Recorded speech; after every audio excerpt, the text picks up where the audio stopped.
you feel like you have to carry your level of respect for your coach. Mm-hmm. And I feel like with Coach Taggart, I feel like some guys might have lost track of that, being so close to him as friends too. And so I think that Coach Norvell is a great coach, and I think that he's kind of in the same shape as like Coach Staley. He's a younger coach, and he's got players under him that are going to learn to respect him and learn to respect the tradition. Obviously, FSU has a long tradition of being successful. I think I've watched more YouTube videos on frogs having sex in a Kansas football game. So that goes to show how many Kansas games I've seen. How many of those frog videos have you seen? 7 in my lifetime, and I've maybe seen 1 Kansas game. Hey guys, it's Terrence Nan. You're listening to Hear the Spear, presented by Nole Game Day. Go Noles. Hey, what's up? This is Peter Ward, aka E-Dub, in the house. We're listening to Hear the Spear, presented by Nole Game Day. Go Live, go Noles. Hi, this is Charlie Ward, and you're listening to Hear the Spear, Go Noles. This is Terrell Fleckley. You're listening to Hear the Spear, presented by Nole Game Day. No Bloody. But perhaps better known as the greatest corner to ever step on a football field, Deion Primetime Sanders. Great Deion Sanders, my brother. What's going on, man? I could wake up to that greeting every day, man. That was awesome. Hello, Noles fans. This is former Seminole Derek Brooks, and you're listening to Hear the Spear, presented to you by Nole Game Day. James Wilder Jr. What's going on, James? Thanks for having me on. FSOD, Florida State or Die, and go Noles. William Bar None Floyd. Gentlemen, what's up? All right, everybody. Happy Thursday evening. We got an NFL guest with us tonight. I've been working on this for a while. Me and Gabe have always been in contact through college. We both started our freshman years at the same time. Finally, I got him on here. I don't know what to call you, NFL guy or a streamer, or trying to be a streamer now in gaming. I still work his ass in Warzone and Call of Duty. But Gabe Nabers, fullback, the LA Chargers, with us this evening. Also, former Nole. What's going on, man? What's good? What's good? Thanks for having me, fellas. Man, long time coming. I've been trying to. Just busy man out there in LA. Things change over there in the Hollywood trees and all that. Time difference gets you. It does. You got to get used to it. Yeah, for sure. How's off season going? How are you doing? You know, like you said, you've been kind of going back and forth from East Coast to West Coast, but how's off season treating and everything with training going on? This off season has definitely been a lot of fun. I mean, it's a lot different now. The springtime's a lot different for me now because, I mean, I was talking to a bunch of guys that are going into their second year, and it's just weird, like not having anything to do, not having anything to worry about except for football all the time. And so, you know, it gets during the week, and you're like, shoot, like you get your workouts and your film sessions done, and you have all this free time to hang out with your teammates and friends and everything. So this off season has been really fun for me. I mean, I'm just out in LA enjoying myself, trying not to get in any trouble, and just enjoy every moment. Yeah, no, it's nice over there. It is nice. It's hard to not get in trouble over there. Too many good things to do, too many parties. It's pretty people out there. It's tough. It's tough. I've been over there. I love California. Yeah. I was going to ask you, though, a few weeks ago, obviously, the Chargers selected Asante Samuel Jr. in the second round. He's going to be joining you and Derwin over there with the LA. I mean, it's like the West Coast Noles now. Mm-hmm. And also, Trey McKitty is over there in LA on the other side there. What are we thinking about those additions? Obviously, Asante Samuel Jr. first with you with the Chargers. I'm definitely excited about having Asante and Trey out here. I mean, they're both great competitors, great players, and that's what we're looking for. And they're even better people. So it's great to be able to reconnect with those guys. I know Derwin's excited to have another DB from FSU with him out there at practice and in the game. So I'm pretty fired up about having those guys. Did you get in contact with Asante or any kind of thing whenever he was joining during that day? Did you text him or anything? Yeah, I talked to him for a little bit before the draft, and because I came across some draft predictions where he might fall, and I saw a accounts were saying that he might fall with us. So I definitely messaged him and told him to come out to LA and just start helping us build this team up. And sure enough, we scooped him up when we had the chance. And so that was pretty awesome to see. And so now just being able to play with your former teammates it's even more fun. I want to kick it to your recruitment. So before you came to Florida State, coming from Lowndes, one of the best areas of high school football in the country. Florida State's always got to recruit that area. There's just ballers down in that area of Georgia. But you were kind of a little under-recruited a little bit. Went to one time committed to both USF and Georgia Southern, right? Oh, yeah. Yep. So what about Florida State? How did that come about? And was it something that Jimbo was talking about that made you, sign with Florida State? Was it the school you wanted to go to the whole time? How'd you end up in Tallahassee? I always grew up as a Florida State fan. I had a family member that went to school there, and I kind of became a fan of them later heading into high school. And so definitely coming up in recruitment, I was under-recruited, and it was hard to get the attention of some of these big-time schools. When my first years, we were running the wing T, so it was very hard to get recruited by some of these schools. But I don't know, my last 2 years of high school, I was committed to Georgia Southern and USF, and was planning on going on to those schools. And then I was committed to Georgia Southern. I didn't really see myself ending up there though, and then ended up committing to USF. Thought that was going to be the fit, having family from Tampa. And so a couple weeks before signing day, FSU came in and told me that they thought I was a good player. And of course they had just won the Natty a couple years before, so that was definitely exciting. And from there it was a no-brainer. I was definitely happy with my choice I made. You were eating a lot during your college days, Gabe. I mean, you had to, playing fullback, but you got to tell me your favorite meal while in Tallahassee. It could be any place. There could be a few of them, but favorite place to eat while in Tallahassee. There's a lot of good spots though. I spent so much time going to Kiku, the sushi place. Did you really? I spent so much time going to Kiku. And that place took care of me. They would know my order. They would know what I want. I want 2 Philly rolls, the Fire Dragon Maki roll all the time. That place, that was home for me. It was right across from where I lived, and so I would stay in there. They've got good sushi. They weren't doing the whole Jameis Winston crab legs thing with you, were they? I'm just making sure. Double checking, making sure. Double checking. No. How's that sushi scene out in California? It's got to be pretty good. Yeah, it's a lot more. There's it's like art form out here. So yeah. I kind of enjoyed I don't know. Kiku's just in a different. It's on a lower level, but you can't beat it sometimes. If you're a college kid, want some sushi? That's where I was at. Yeah. Nate, he brought up Lowndes County High School, and a lot of guys from there went to FSU, including Telvin Smith, Greg Reed, Tyler Hunter, and yourself.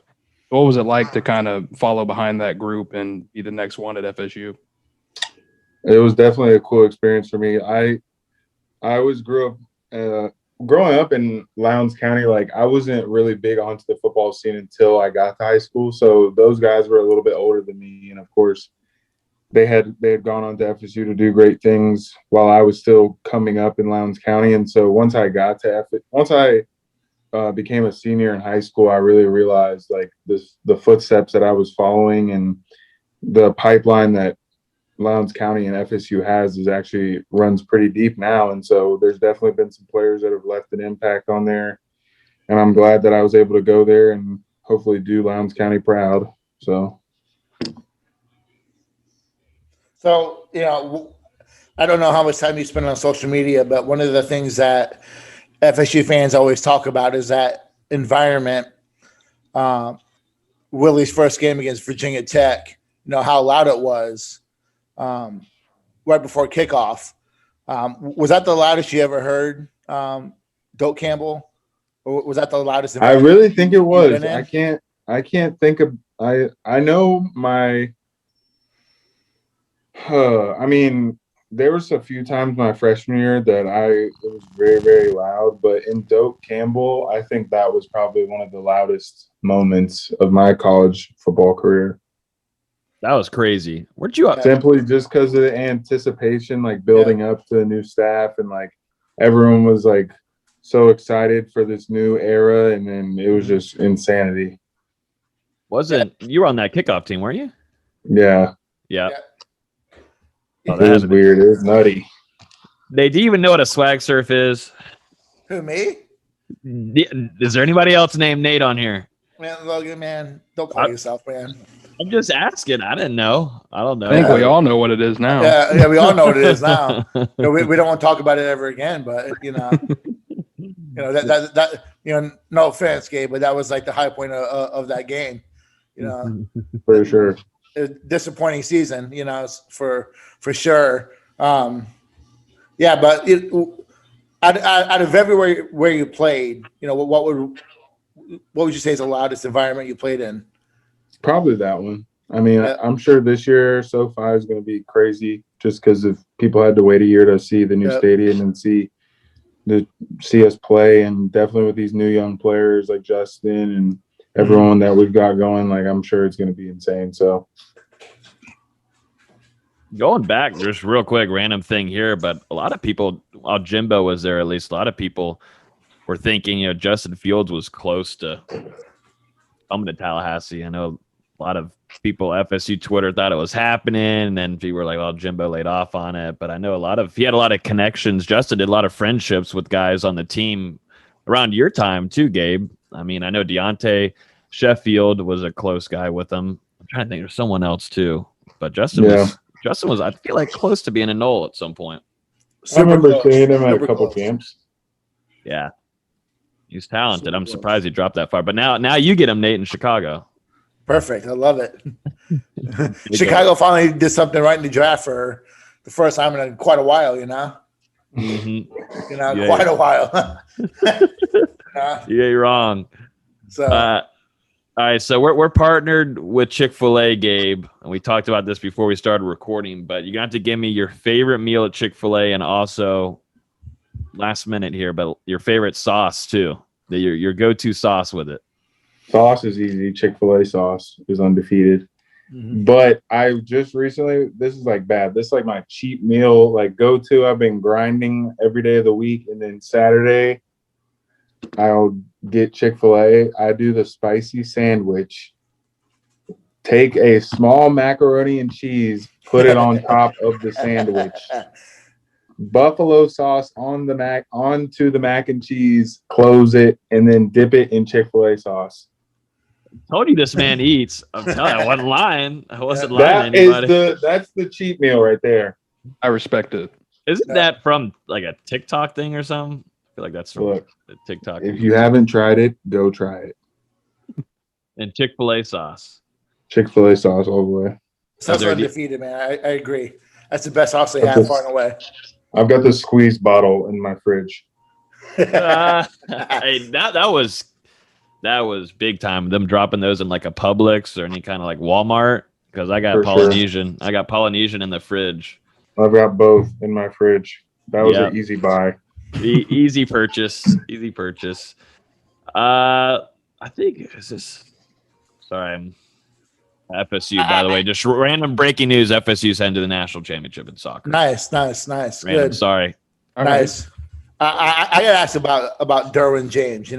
He's one of my favorite players that Florida State's ever had, and just off the field, on the field, just a true, Nole. So, what's it like playing with him and watching him work? I know, he's had some unfortunate injury luck the last few years, but he's a ball player. So, what's it like just watching him work and getting a chance to play with him? I mean, you're right. He definitely had some unfortunate stuff happen, but I mean, coming in last year as a rookie, he was definitely a guy that, having only been in the league for a year at that point, like so many or on the team already respected and looked up to him just based on the way that he plays and carries himself. It really speaks to who he is as a person and a player. And I mean, during the season, right before the season started, he got hurt in camp, and so that was unfortunate. And just seeing the way that he's been this whole offseason and during the season last year, he's just nonstop fighting to get back. And so it just speaks to who he is as a player. I mean, the fact that he's dealt with some adversity and still receives tremendous respect from multiple players around the league. And I mean, everyone knows his potential is through the roof. And I've definitely been working out with him this offseason too. And seeing him right now, he's going to be ready for anything come this fall. So it's going to be exciting. Yeah, I was wondering. Yeah, he was a lot on a lot of preseason possible NFL Defensive Player of the Year list before he got hurt last year. Yeah. So I'm really hoping he bounces back this year because, his rookie year was tremendous. And, that was just I think a tip of the iceberg what he can do in the league. Yeah, he'll definitely show out this year. No questions about it. And yeah, going back to Florida State, you were one of the guys who got the chance to play under Jimbo Fisher and the Willie Taggart era, obviously.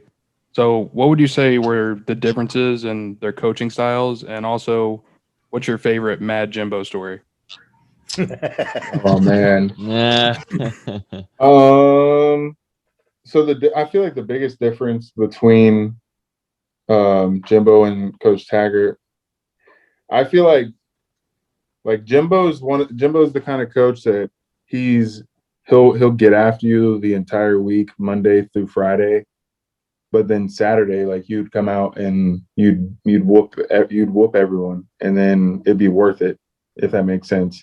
And so I feel like there was definitely a level. There's a hidden level of respect that players carried themselves around him because of the intense level that he always carried with him about the game. He's an extreme competitor as a coach, and he hates losing.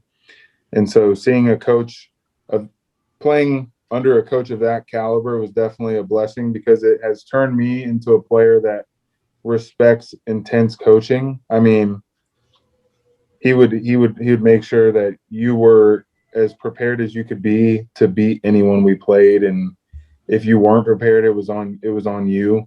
And I feel like that intensity was something that a lot of players liked and a lot of players didn't. And so I think that coming in for Coach Taggart, like the biggest thing with him was he's a player's coach. Like he likes making the players feel like they are, welcome. He likes making the players feel like they have a friend in their coach. And I feel like while that is good, I know a lot of players liked Coach Taggart as a person and a player. I feel like sometimes that can kind of be undershadowed, and you can kind of lose that intensity. That's something that I've always just felt like works best in football. Is like you feel like you have to carry your level of respect for your coach.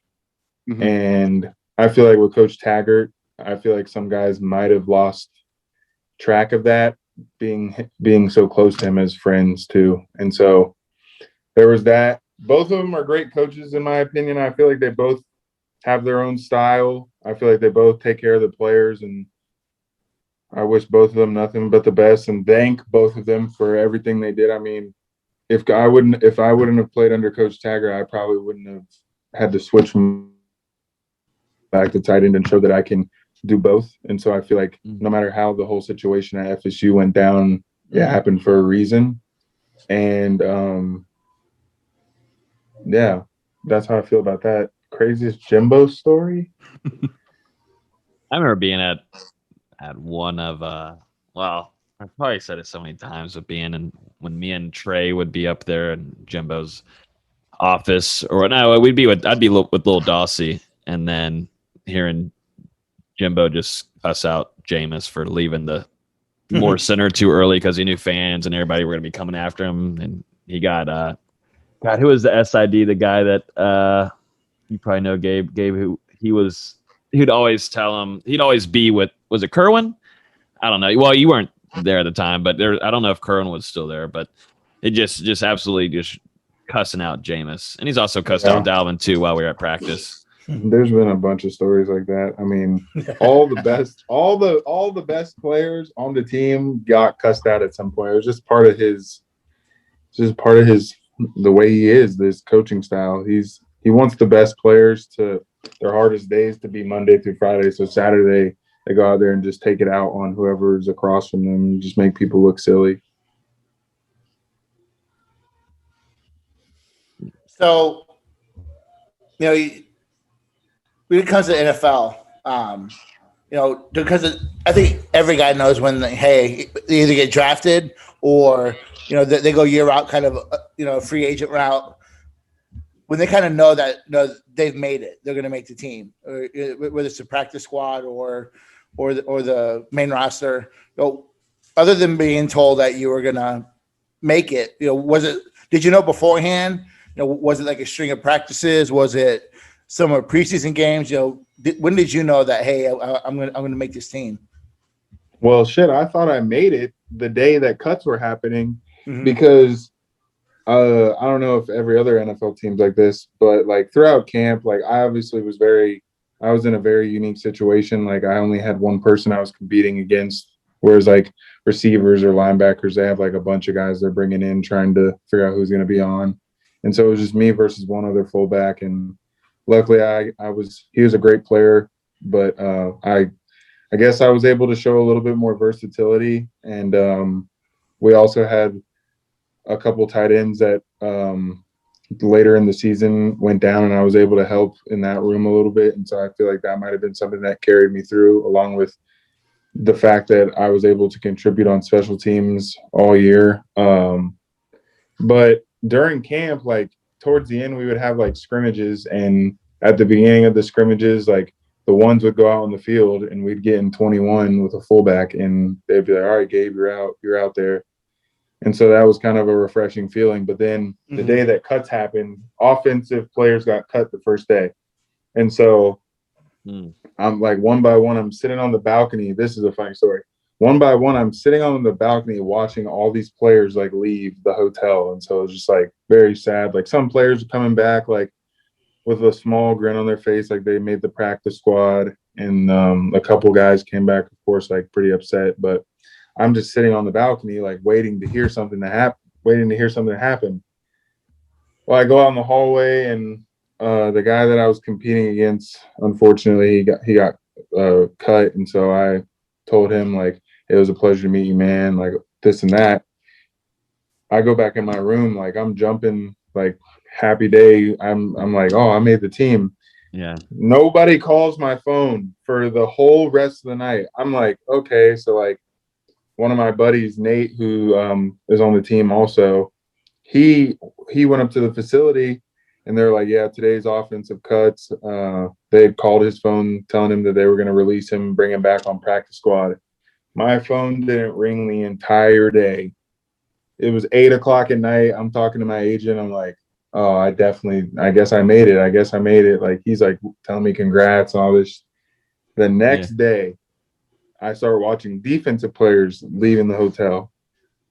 As soon as I left the hotel to go get breakfast, I took one step outside the hotel. My phone rings.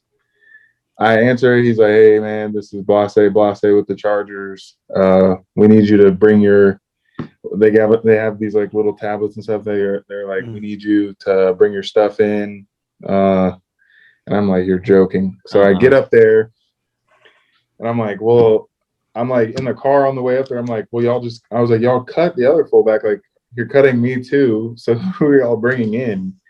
And they're like, oh yeah, I guess you'll have to talk to the people when you get there. Long story short, I get in the office with our GM, and he's just like, yeah, man, we had to make some moves, but we're going to sign you to the practice squad.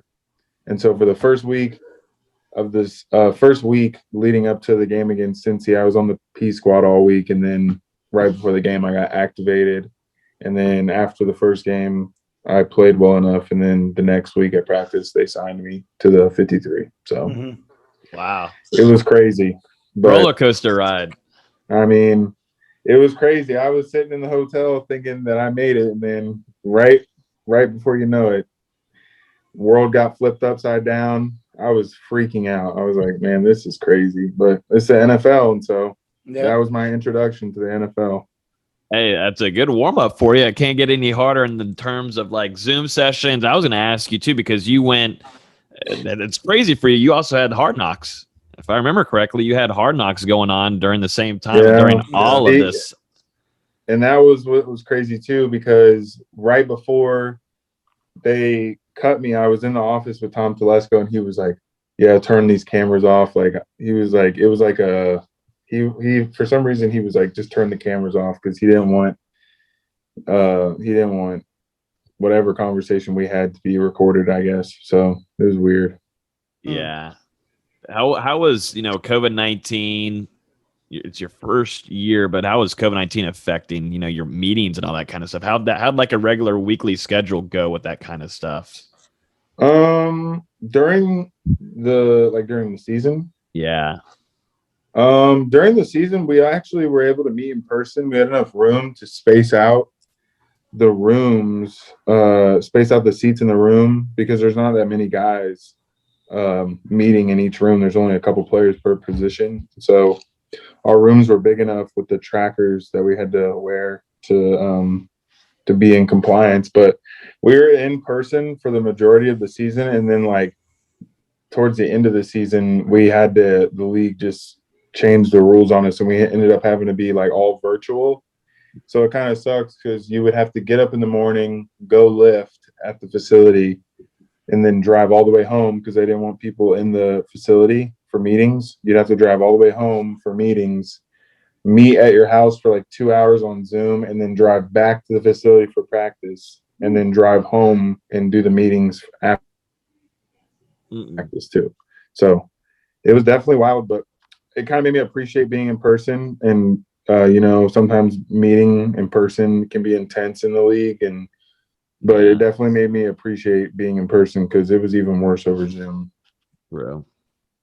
We'll get into some more NFL stuff too, but I wanted to ask real quick, going into a college locker room and an NFL locker room, what's the biggest difference that you have coming out of it after like your first week? What was the biggest thing? Well, for us, because COVID, we had to be so spaced out. We were like in like all the rookies, like Justin and everybody, we were all like in the old weight room in these like wooden lockers. Like they put all the rookies in these like wooden lockers. And so some of the guys that we just signed, like I just got a locker in like the vet locker room this off season. And so for us, like going into camp, like we're in these like everyone. I'm talking about first round pick guys, second round pick guys. Like we're all in these like little wooden lockers.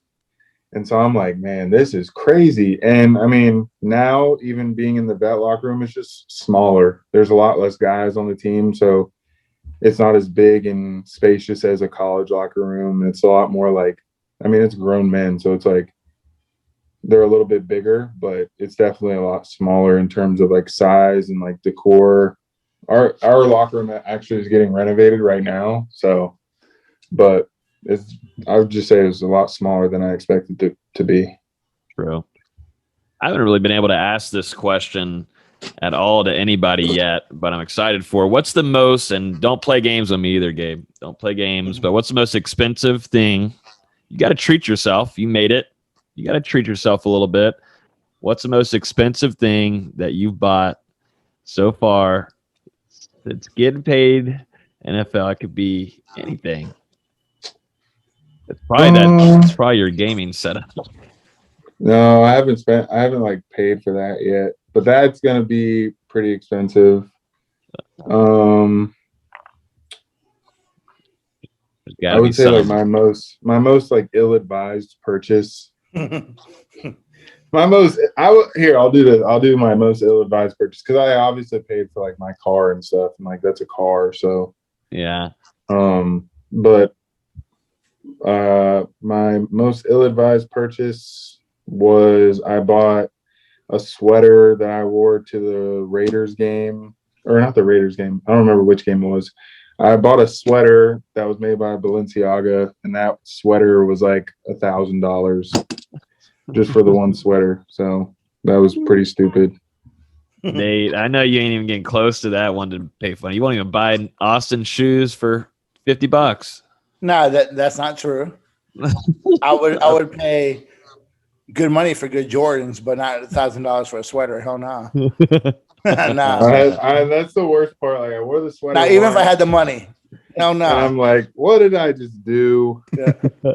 Did you even get any? Did you get any photos of it? Did the photographer give you any good photos for the IG? Was it worth it? Oh yeah, I got it. I actually got put on Blitz Fits for that sweater.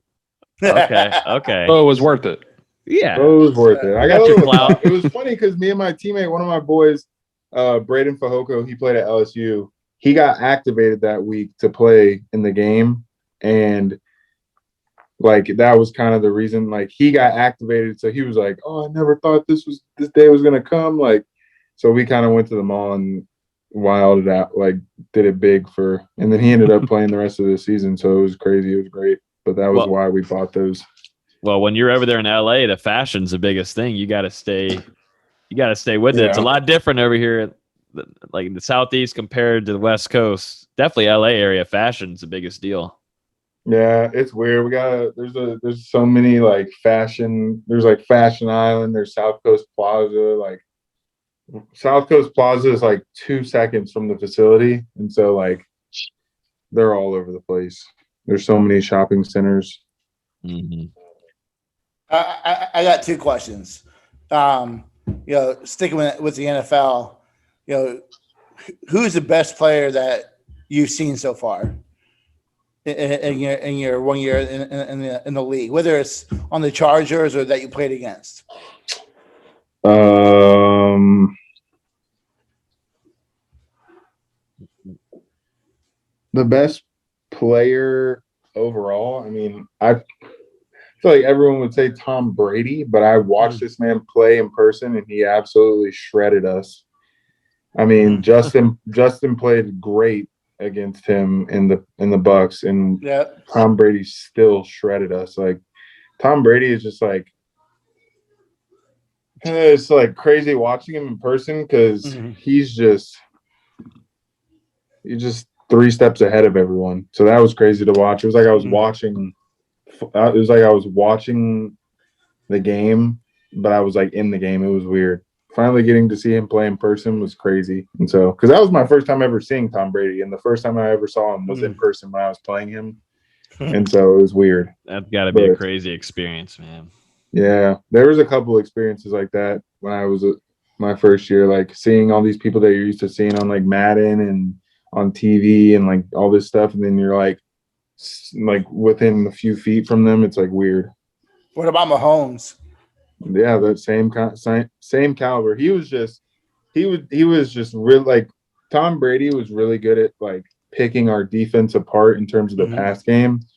Pat Mahomes, like we would shut the pass down, and then he would just run the ball for like 7 or 8 yards, and it's just like, what are we doing? And then you would have to start respecting his running ability, and then he'd throw one over top. He threw one over top against us to Hill, and so both are different players, but they're both very good players. And I mean, that kind of speaks to why they're both in the Super Bowl this year. But yeah, and the Steelers weren't on your schedule, so I you don't have to worry about saying it. You didn't see Big Ben Roethlisberger, so because I understand you not having to talk about him because you didn't play him. But just putting that out just there for me. Nah, come on, bro.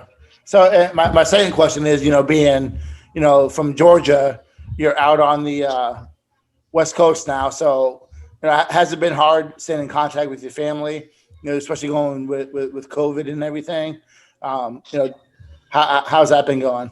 And go ahead. I was just saying you're really close with your mom. I know that. I've known that since me and you became friends early on in college. But how's that going? Yeah, I was going to ask you, did she get a chance to watch you play, or how's that unfolded so far? So she did get to watch me play. She came to when we played Miami in Miami. She came to that game. And so that was awesome for her to get to see me. I know she was pretty emotional for that, to get to see me play in the NFL game. But, I mean, I've always been close to my mom. She kind of understands it now. Like, college football is not the only thing you have. You have to focus on school and stuff too. So, but like NFL, it's like all you have. Like this is the only thing that you should be focusing on, and so that definitely was a different experience for her. I know there were a couple times where she would check in on me and be like, "Are you okay? What are you doing? I haven't heard from you." It's just like, "Yes, ma'am." Like I'm just keeping my head down, trying to just stay focused on this. And so that was probably the biggest adjustment to make, because there would be so many times I wouldn't get home until midnight, and it's just like, well, she's on the East Coast, so it's already 3 a.m. there, so it's like I can't talk to her. So it's like that was definitely the biggest difference, and I think that was something that definitely took some time to get used to. And now that I'm going into my second year here, it's like it's definitely a lot easier than it was whenever we first got here. The time change is what really got us. The whole 180, and COVID-19 too, restricting a lot of possibilities for her to come visit you and watch games too. It was tough. Yeah. It's tough for a lot of young players, and even players, veterans, that some of them didn't even have chances to have their family members come watch them play. So I'm excited for the second year of and COVID-19 calming down and things smoothing out, because it really ruined a lot of opportunities for these kind of experiences. So. I'm glad she was able to make it down to Miami, though. That had been a phenomenal. That had been awesome seeing her. Mm-hmm. Yeah, it was. Yeah. So Gabe, you've scored touchdowns in high school, in college, and then you scored your first NFL touchdown against Denver during your rookie season. So what was that like? It was insane, because I've told this story before, but like that play I wasn't supposed to score on. And so like you have that moment when that moment like in like college and high school, and like the ball's coming to you, so like you're like, oh, I know I'm about to score. Like when we played the Raiders and I scored, like I knew the ball was coming to me, so I was like a lot more anxious. That play, like I was only supposed to set a pick for the back. Like I was only supposed to be going up towards the back or setting a pick, and then Herb was supposed to throw it out in the flat or like check down to the tight end or run it in. Well, I set the pick for the back. I went to go set the pick for the back. They were in man, and the backer flew out of the box before I even got up to the second, before I could even clear the line. And I kind of just like got lost in there, floated around, and then like everyone just stopped. Like everyone just stopped for some reason. And I'm like, oh, like if I just keep moving this way. And so once I saw the ball coming, I was like, oh, wow. Okay. So it was definitely different, because like by the time it happened, I was like, wow, I just scored. But it was definitely a lot different. Like I was more nervous for the second one I scored, because I knew like the play was designed to go to me, whereas like the first one was just kind of like lucky. And so it happened, and it was a surreal feeling, and something that I always remember. And I mean, just being able to score a touchdown, having it been thrown by one of my new best friends that I've made out here, it was definitely crazy. I want to ask, we talk about like the speed of the game. You go from high school to college, it jumps a ton, and then you go to the NFL. Were you surprised by how fast the game goes, or speak on that, because a lot of people don't realize how fast it is in the NFL. So I guess, I mean, you see it or just experience it.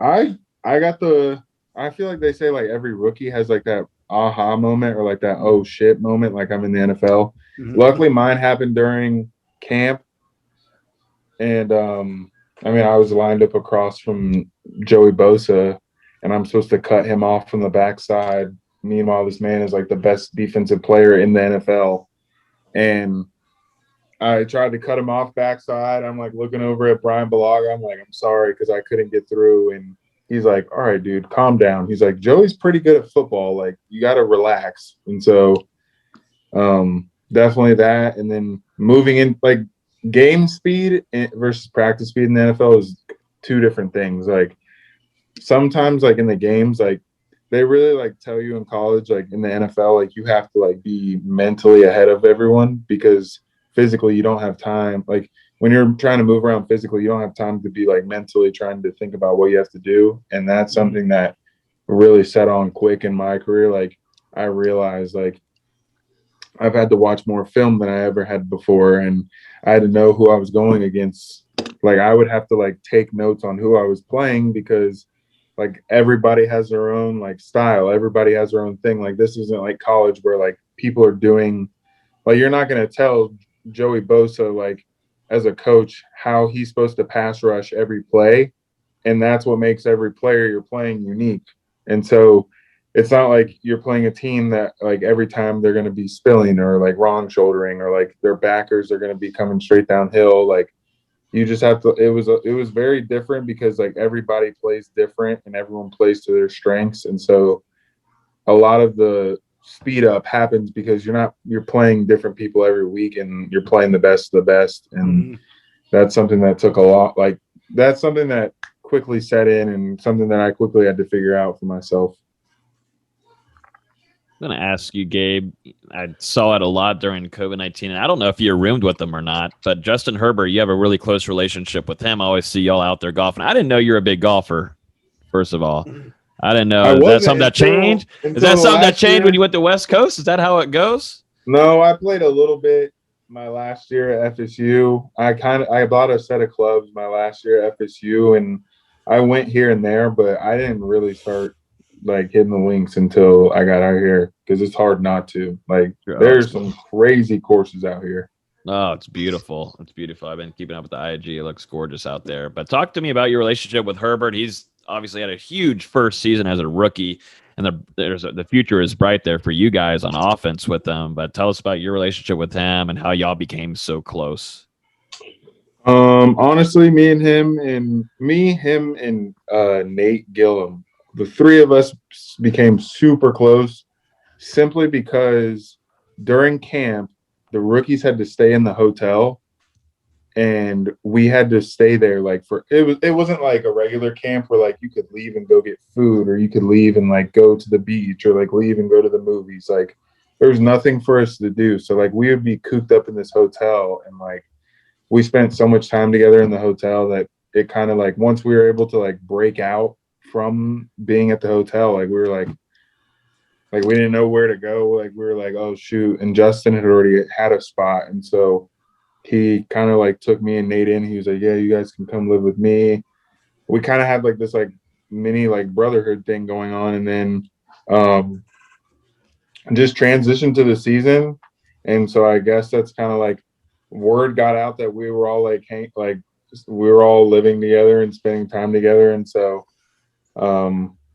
I guess some of the content creators at the Chargers kind of found out about that and then started making content about me and him being roommates and teammates. And it was funny to see, but yeah, definitely was exciting getting to watch him play the way he did. And then, I mean, some of the things that me and him and Nate have been able to go do. I mean, I went to the Masters with Justin, and so like just getting to do some crazy stuff off the field with him it's been exciting. Mm-hmm. Must be nice over there. I need to go over there. Can't wait to get over there on the West Coast. Yeah. One last thing about the NFL, you have a new coach. You know, the Chargers let go Anthony Lynn this past season, and now you have Brandon Stanley. Have you had a chance to really speak with him? I'm sure y'all have been in meetings and whatnot, but what do you think of him so far?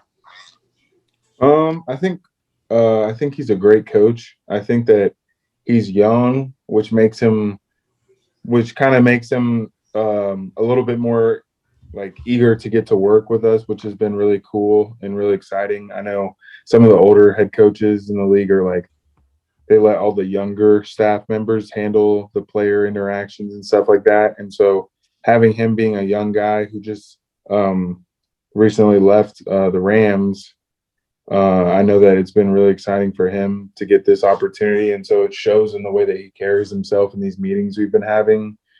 And he's just super energetic, super, super smart, super intense guy that, you know, he shows up in all the meetings, special teams, everything, and he wants to add his take on everything, and he wants to add his flair onto everything, and I think it's been really good for us. It's been really good to see.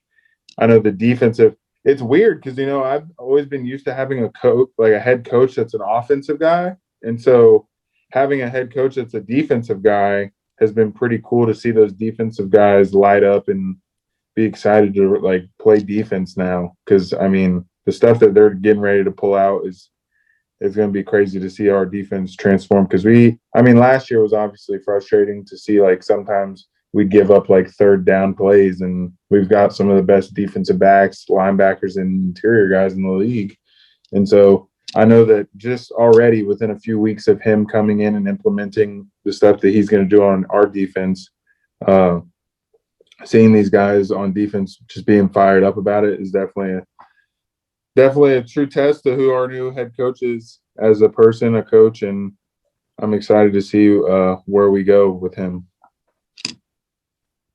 Real quick before we end it off, Gabe, Mike Norvell, I mean, that's the future right now at FSU. I don't know if you've been given any chance of, keeping in touch with anybody at FSU still that is on the team, or just listening in and stuff. But do you have any kind of thoughts on Mike Norvell and that staff and what they're trying to do? Obviously, last year, I think COVID-19 and not having a spring really hindered that staff coming in as a first staff coming in. It's that kind of situation. It's hard as it is, but when COVID-19 and pandemic is going on, it's really struggle bus in order to find success. But tell me, anything about Mike Norvell in this season ahead for them, your thoughts.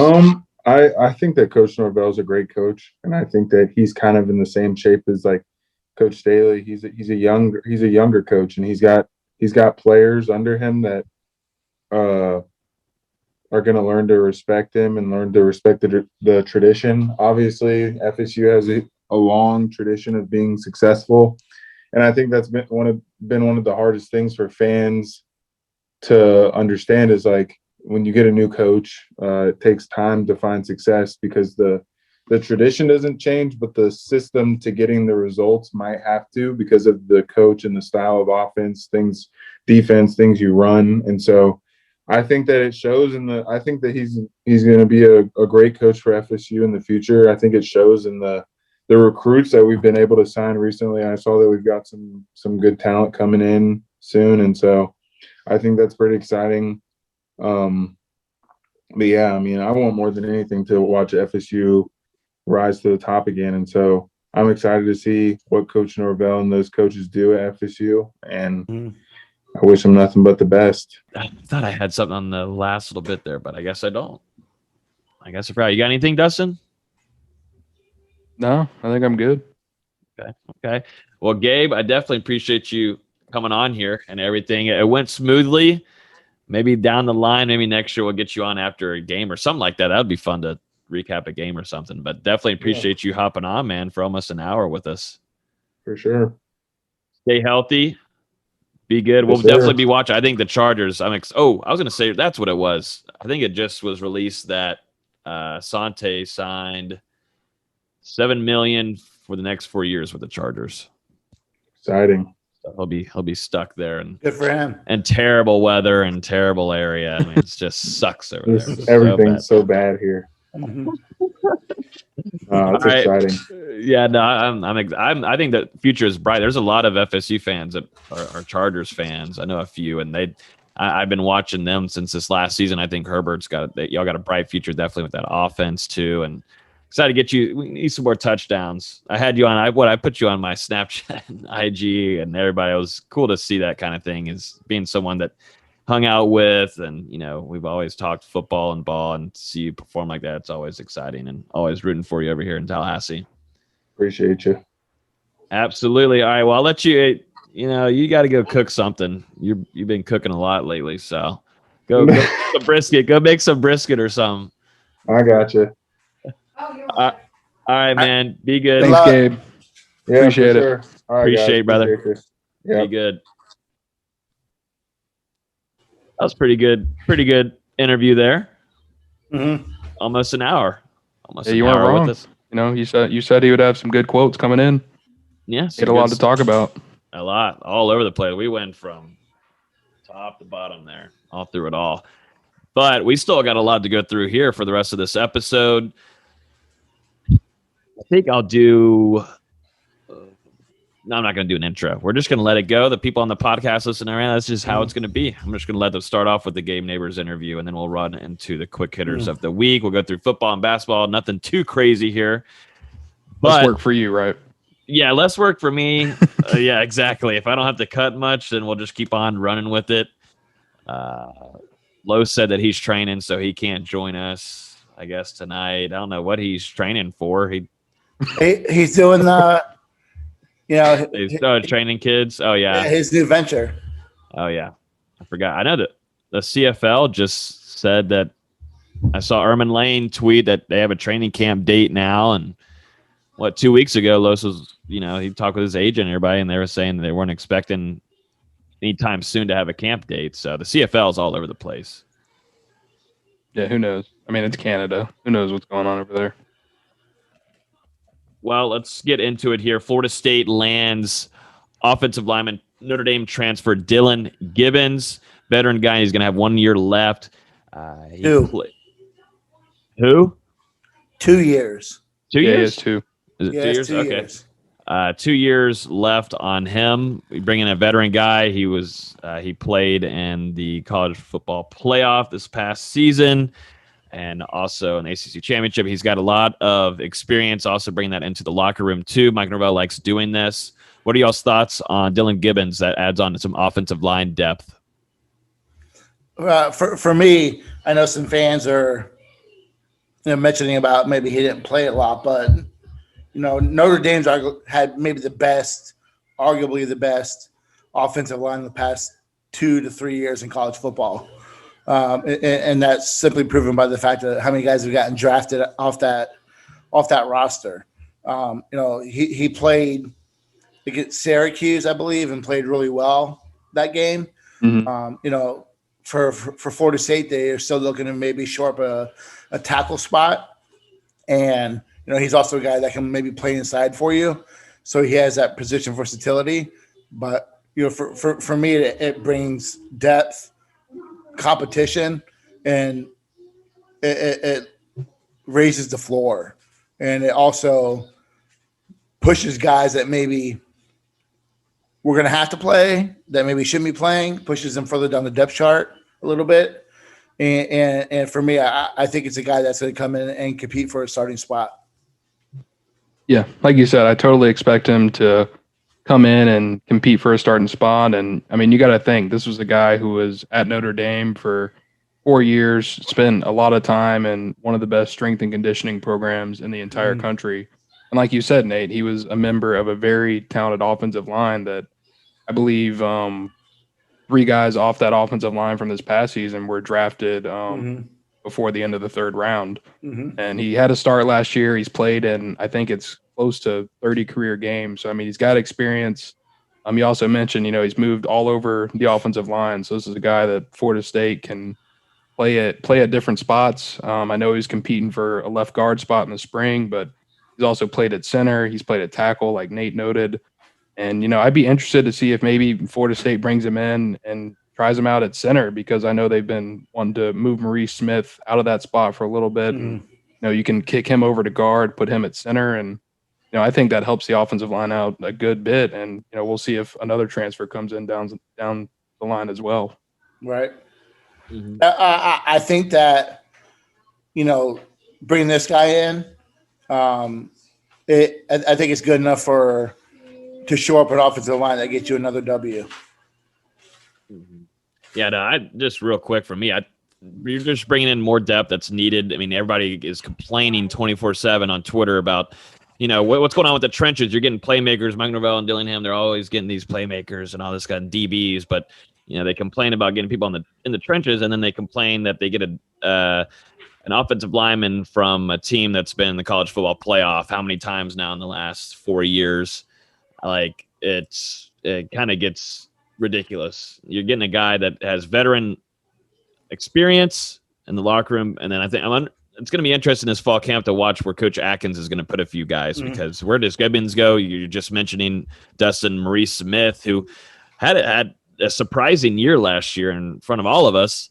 Coach Atkins is going to have a pool around, and Devontae Love Taylor is another guy that you can kind of put in different places too. So this offensive line has, I think, a lot of work to do on who fits where, and he most certainly is going to come in and compete. So, and a little cherry on top is they beat out Florida for him. So, love the to guy see it. was also considering Florida. So, they would bitch and moan if he would have chose Florida over Florida State.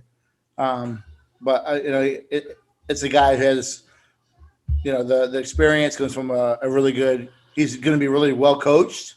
Coming in, he's going to play for another really good coach in Atkins, and it makes a unit, I think, that much stronger. So, carry over to the next question. I guess I'll segue. If they could land that, that one more guy that everyone's been talking about. I think you're looking at an offensive line that turns into maybe okay into a good or into above average. I'm talking about the other transfer. Which one? There's a lot of them. I mean, I know which one. You got to get in the Discord. If you go in the Discord, you got to get in the Discord. If you go in the Discord, you know what we're talking about. But if that does come to fruition, and it looks like it's possible, you're looking at an offensive line that should be okay, should be pretty good. And then what does that do for the offense? So, that could be an exciting get for Florida State. Mm-hmm. Yep. I really believe in one of the best offensive linemen in the country last year. Could be possibly coming to Florida State. Keep an eye on it. Got to get in the Discord. You're going to have a boring offseason. I'm going to say it every time on here. Real quick, noting on a guy that's just arrived at Tallahassee. I wasn't worried about him not arriving. It's just FSU fans freaking out for no reason. And it's the same with Rod Award, offensive lineman, who's still got school going on. Anyways, it's a reason because another podcast said that they doubted he was going to make it into Florida State. Yeah. Well, I didn't hear anything on that, but Andrew Parchment, Kansas wide receiver, is officially signed and he's in Tallahassee. He had an interview today. And, is this wide receiver one heading into the season? Because I think a lot of people are expecting that to be the case, but seems like wide receiver one has arrived in Tallahassee, Andrew Parchment. Absolutely. He is wide receiver one. I don't think that's any question. And that's not a knock on the current receivers that are on the roster. I think that, he's far and away wide receiver one coming in. Would have loved to see him be at Florida State for spring. Nonetheless, he is wide receiver one, and I think that wide receiver 2 is coming also here pretty soon. Yeah. Can't wait to watch him work. I know last podcast, Logan, you noted that he was over there working out with Dalvin Cook, and that's got to be a pretty good experience for him. Yep. And I'm just excited to see what he can do at Florida State. He put on had some good tape coming out of Kansas, and I think him and Milton and the rest of that offense, considering if they get another grad transfer offensive lineman, it's all just slowly starting to come together. I'm kind of happy he hinted at it on his interview about how the change of quarterbacks at Kansas hurt his production. I'm kind of happy he addressed that because some people were a little disappointed in his last year at Kansas, but they had a massive change at that quarterback position. So, it's Kansas. It's Kansas. That no knock, but I think he's been all over the place, just busting his hump, working out, staying in shape. So because a guy with big game experience, big play experience, and guys who works his tail off. So yeah. I think I've watched more YouTube videos on frogs having sex in a Kansas football game. So that goes to show how many Kansas games I've seen. How many of those frog videos have you seen? 7 in my lifetime, and I've maybe seen 1 Kansas game. Look at the lighting in his room. That should tell you everything about what he looks at YouTube. The aquarium's over here on all the tables right here. Yeah. You just can't see it. It's hidden very well. Yeah. Let's go into some offensive linemen here. Just recently committed to Florida State. Bright future here. 2022 IMG offensive lineman. Alu Ba has signed or is committed to Florida State. Mike Norvell and Coach Atkins. He has a really impressive offer list here to start off. Still got some work to do. Still raw, and I'm sure Nate will talk about it in a little bit, but offers from Michigan State, this team called Alabama, Arkansas. He's rated as a 3-star right now per 247 Sports. 6'6", 325, big boy out of Bradenton, Florida, near you over there in IMG. Nate, you're trying to get over there too and get with some of these guys. Yep. But speak on this cat coming in. Definitely, in my opinion, I'm not going to say like your typical high school offensive lineman because, you know, his size and all that stuff. But when I say typical, someone that has a lot of room to grow when it comes to technique. You know, he plays a little high, but he's got really good bend. You know, he's really physical, but you can tell that he needs to be coached more. But when you are recruiting that position, you have to look at the traits. And this guy's athletic for his size. He's flexible. You know, he has a nasty streak. You know, he has really good feet, but you know, he's a large human being. And you know, I know he in Ohio State was kind of a big part of his recruitment for a while, but you know, Florida State stayed on it and was able to land him. And you're looking at a guy who's definitely going to come in as a tackle, in my opinion, and probably a right tackle. When you look at, you know, Rod Orr coming in last class, and you know, he's probably the guy for left tackle in the future. This guy would be a right tackle, in my opinion. Yeah, I mean, maybe a little underranked because of you know his need to get better technically, but the offers tell you the other story. A lot of these colleges like this kid, so don't really care what the recruiting services say. But all in all, it's a good get. I was surprised a little bit more surprised with the timing of it. Maybe not necessarily with FSU landing him. You know, I talked to him a few times a couple months ago.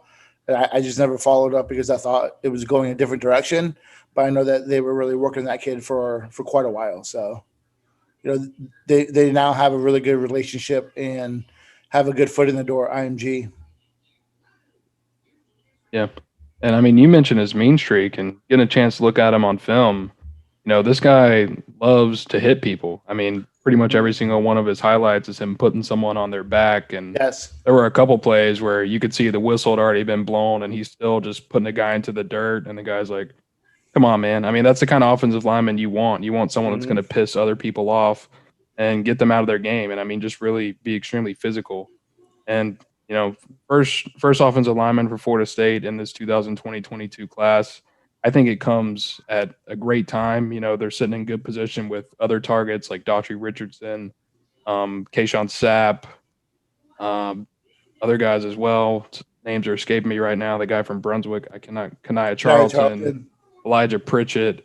Mm-hmm. So, I mean, there's a bunch of guys on the board, and I think to go ahead and get him in the fold, it allows Florida State to be a little selective because, you know, they're going to be going after a bunch of offensive linemen in this cycle. You know, things – when you look at it right now, and this is recruiting, so things could always change. But this offensive line class, you know, has the potential right now to be very, very, very good for Florida State, and just builds on what they had last year. So you got to like the direction they're going. Atkins is can't say good enough about what he's done so far at that position. Really like what they're doing with the guys that they are recruiting. Some guys that can be inside or outside. Yeah, I mean, you know, I know one name we didn't say, or you didn't say, is Julian Armella, but we'll see. I didn't say that name for a reason. Yeah, we'll see how that unfolds. You know, there's some people who think that it's over for Florida State, and there's some people who think that, you know, if they have a good season, that, you know, things will fall back in line. So that's going to be interesting to watch. Stay tuned to the Discord. Yep. Some news here this week. Florida State is planning for a 100% capacity in Doak Campbell Stadium this upcoming season. I love it. As long as things are all safe and good to go, I'm all for it. I mean, it seems like Florida State is also going to plan on having a big-time recruiting, official visitors there and everything like that, have that whole thing going. Gigantic then. I mean, you got to think if Florida State is able to pull out a dub there against Notre Dame, Dylan Gibbons is able to get his revenge there against the Irish. Oh, yeah, we didn't even bring that up. Yeah, it's a storyline going into it. There's a lot of storylines, but been floating around on the message boards. A lot of Notre Dame fans are kind of salty that he transferred to Florida State after spring ball, and he can provide all this inside knowledge of the Notre Dame offense before the game. I don't know. They're starting to freak out. They'll have an excuse. They're getting the excuses ready for if Florida State wins. They're leprechauns. Who gives a damn? But yeah, are you excited, Nate? You're going to try to make it. Nate doesn't like hanging out with us. He ditches us every time. We were supposed to hang out 2 times, like in the last month, and ditched us. What's wrong with your hands? Your hands look like they've been like filled up like a balloon. I got big hands, man.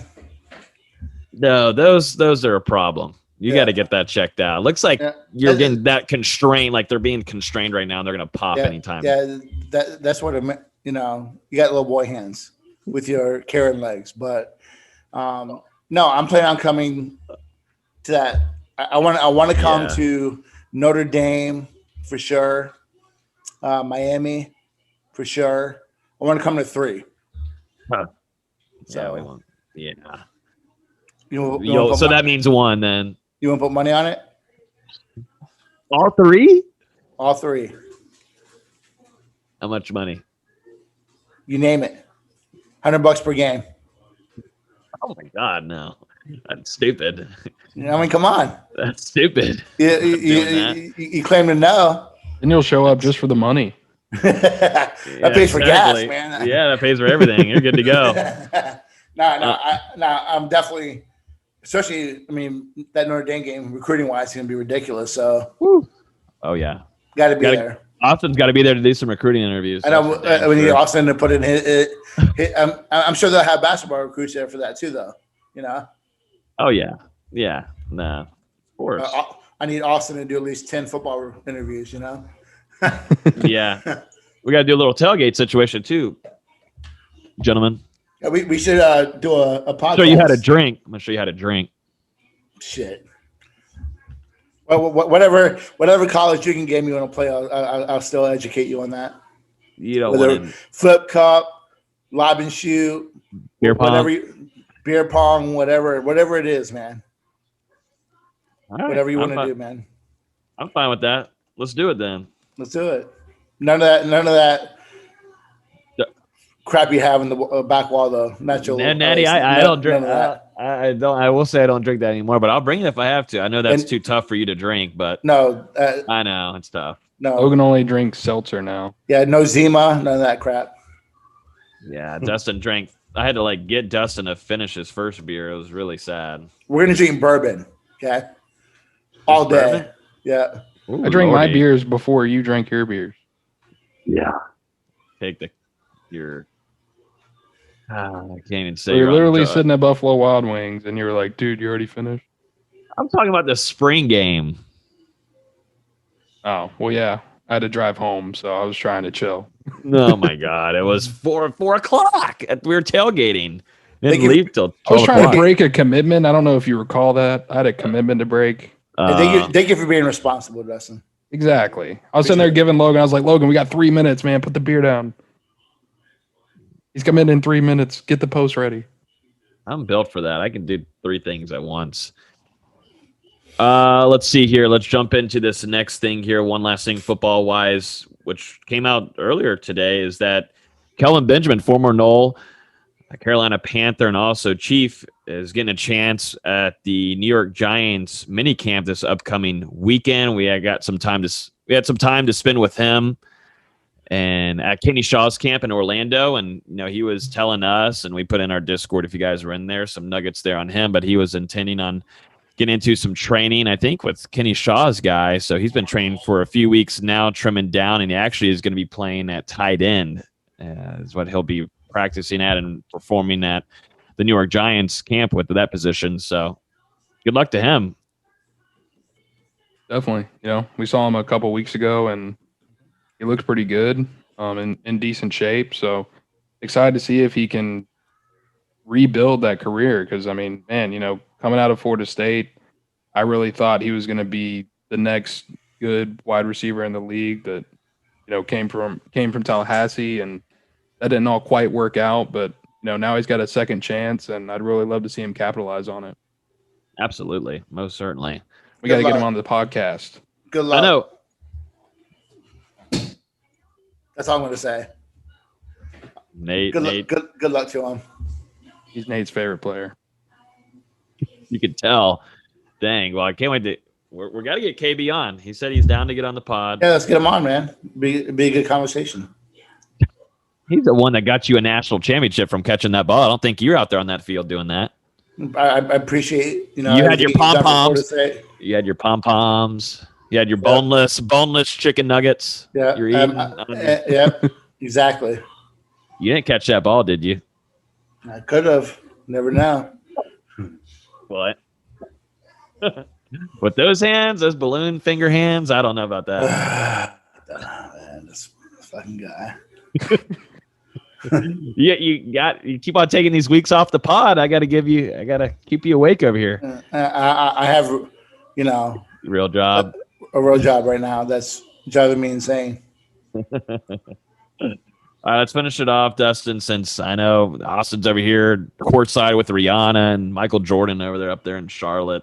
Maybe he'll find a girl since he's got the clout now that he's on the quarter, whatever he's sitting. Courtside? I don't know. I hope man put him up in the nosebleeds. Yeah. Section 330. Yeah. That'd be hilarious. But yeah. Latest with basketball, D-Lou, MJ Walker. Finally, it took a little while, but, MJ Walker declares for the 2021 NBA draft.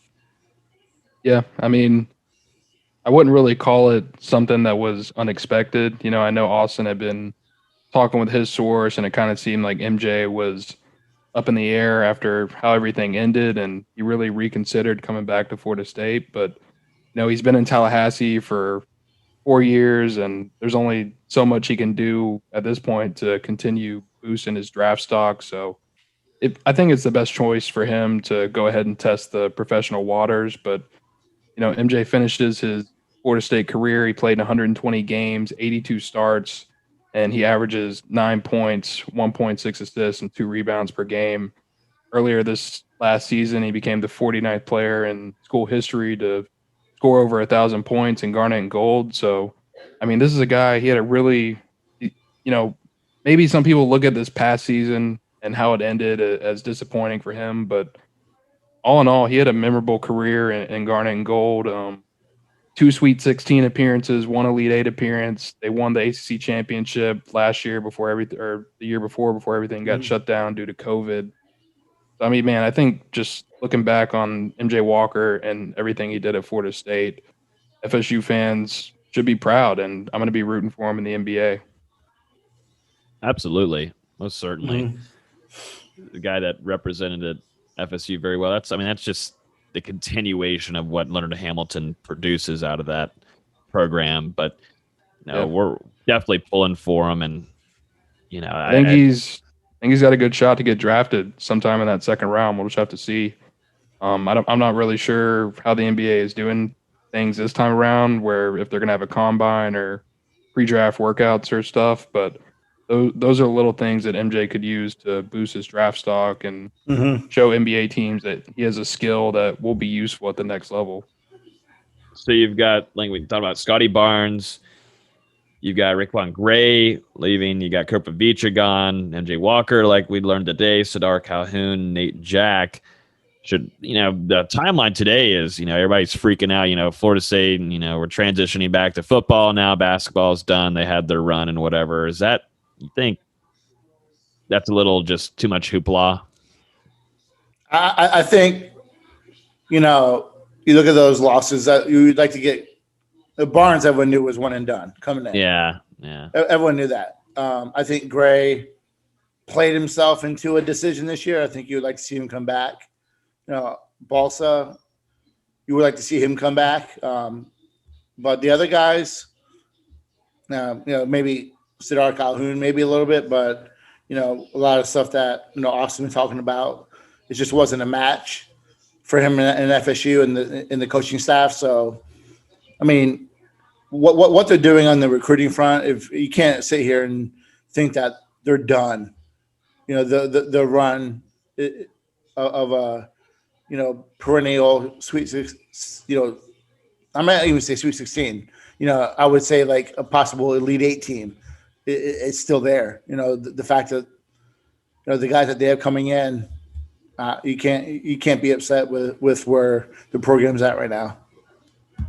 Yeah, I mean this program is retooling. They're not rebuilding, in any way.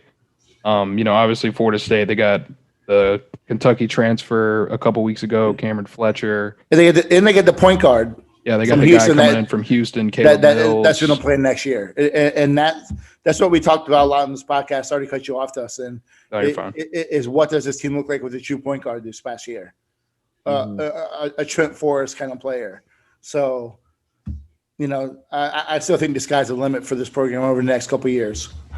Yeah, and I mean, there's still Jalen Worley, who's a 5-star, Matthew Cleveland, John Butler, another very highly ranked guy, Naheem McLeod. So you've got some talent coming in to kind of offset some of the guys you're losing. I mean, it's not going to totally mitigate those losses, but this is good young talent coming into Tallahassee to kind of start the next wave for Florida State. Normally, I think Austin said it before, either last week or a couple weeks ago, but normally Florida State isn't the type of program to lose 6 players in one offseason. They typically have a lot of continuity. So this is going to be a different challenge for this staff, but at the same time, they're showing that they're ready for it by bringing in this talent behind the guys that are departing. I mean, not for nothing, everyone wants Florida State to be amongst the best in the country, and the best in the country for the last 10 years that have had to battle that. The one and dones, the two and done. So, is it a new role for FSU as a fan for basketball? Maybe. I don't know. But, that's what happens when you bring in top 25 players. There's a shot for them to be one and done. And that's a risk you take. Well, gentlemen. Florida State. Sorry.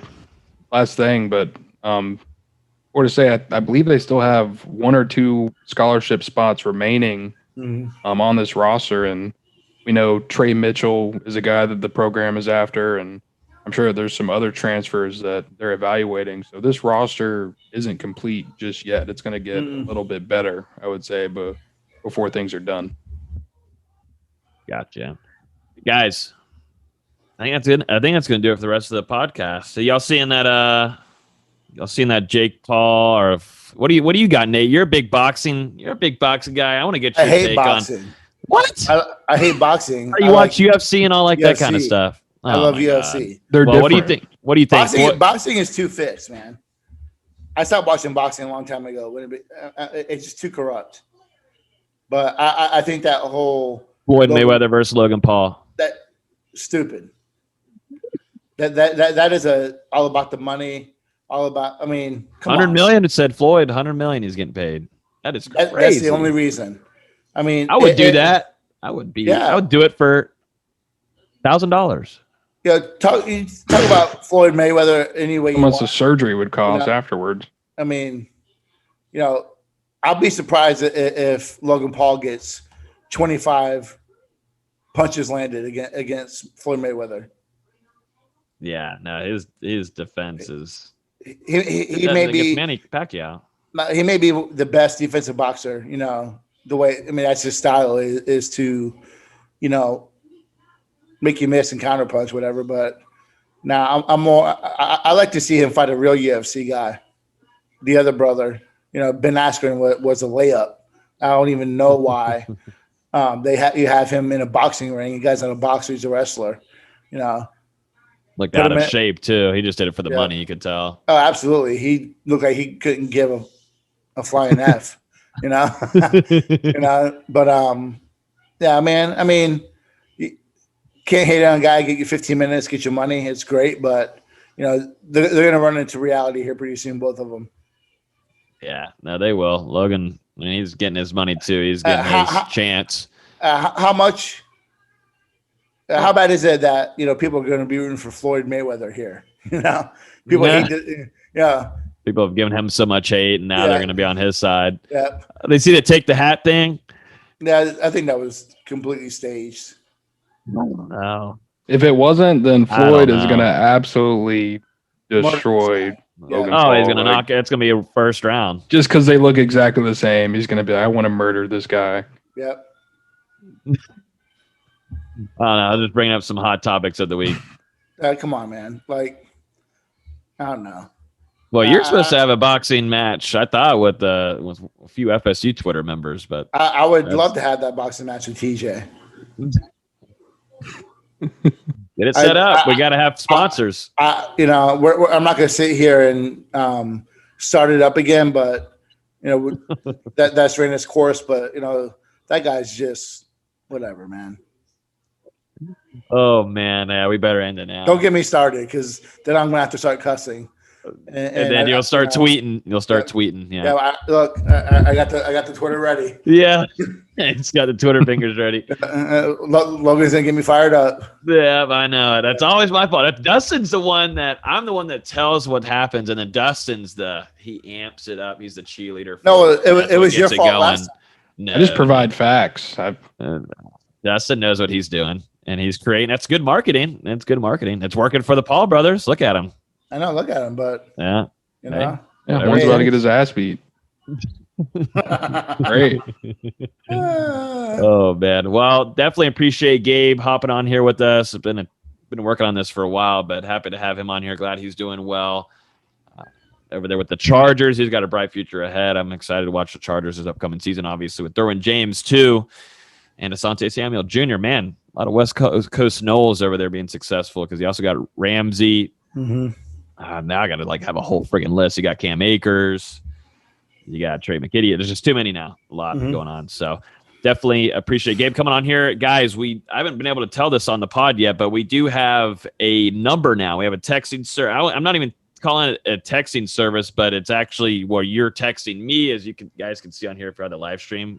Actually texting with you guys all throughout the day, or giving you updates and whatnot. All the nuggets still go to Discord, but I'm able to text up here with you guys. We got over 100 people in here now, 150 something. But if you text, I'm not part of that. You could text it. All you got to do is text 850-616-8661, and you'll be texting me personally. I don't know if I want you texting me another. I'm not texting you. I couldn't care less to talk to you as much as least as I can.